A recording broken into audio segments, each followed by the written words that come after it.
All right, let's just dive right in. You know that sinking feeling you get? Maybe it's a mysterious drip from the ceiling, or worse, you come home to a totally soaked carpet. It is pure chaos.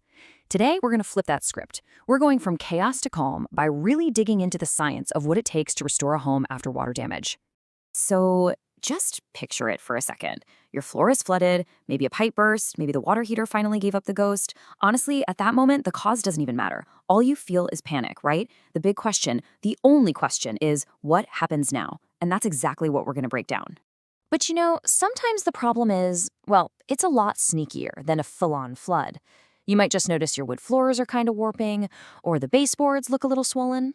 Or maybe you see that classic telltale stain creeping across the ceiling, or that musty smell you just can't seem to track down.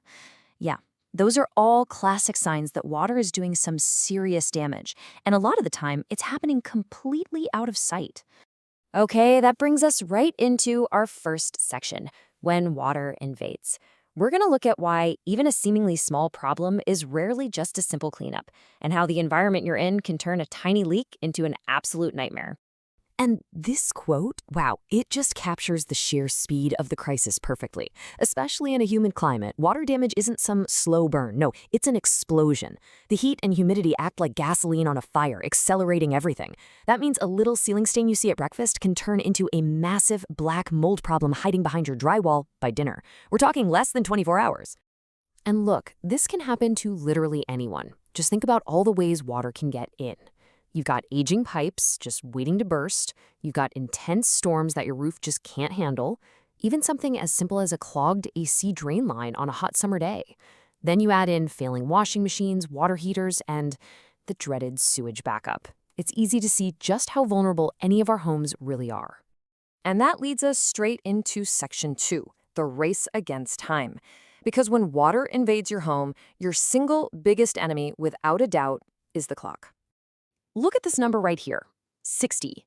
It's not just a random number. In the world of water damage restoration, this is the gold standard. So what is it?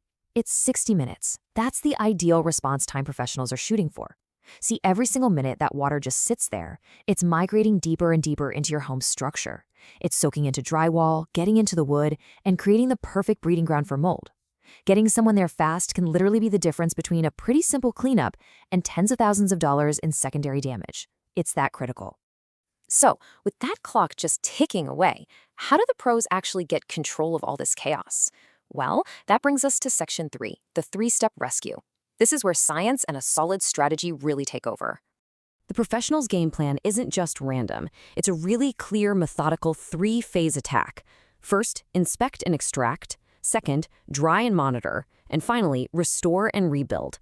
So let's break down exactly what happens in each of these phases.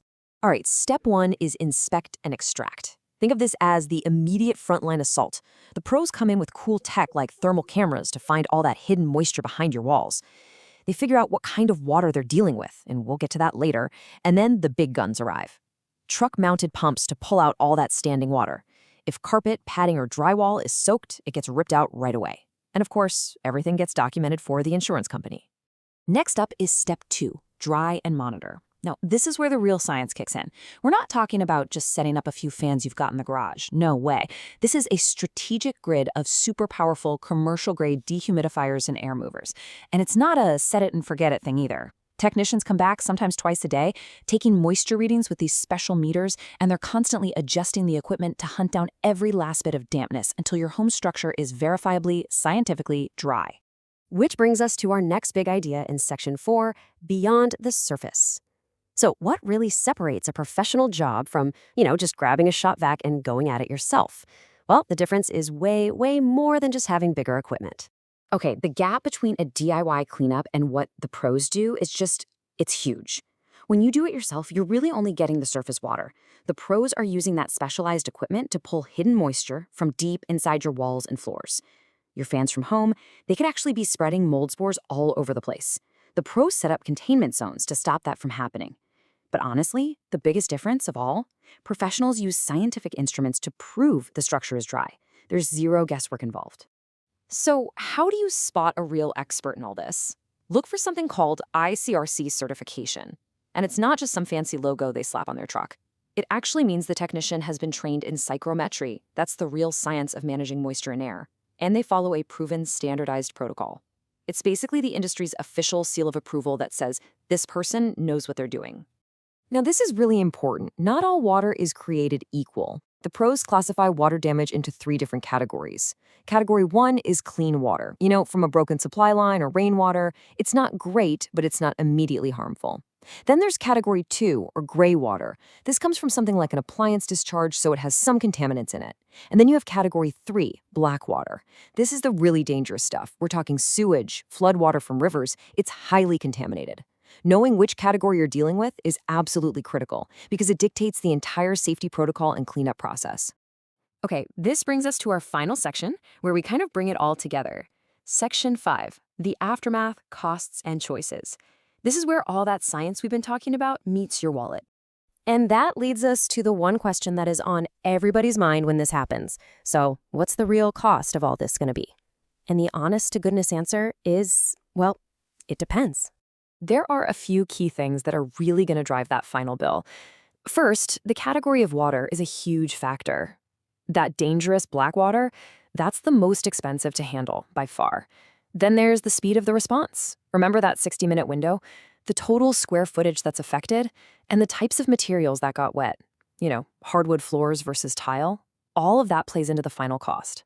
So if this ever happens to you, here is your emergency checklist. These are your first moves in those critical first moments. Number 1, if you can do it safely, shut off the main water source. Number 2, turn off the electricity to the wet areas. Then move any valuables you can to a dry place.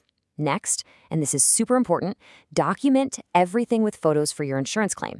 And finally, the most important step of all, call a certified professional immediately. Do not wait. And that brings us to one last final thought. Let's say your home is restored, everything looks great, but is it truly protected?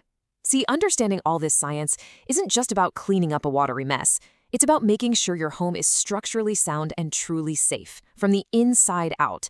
It's all about turning that absolute chaos back into a lasting calm by doing it the right way.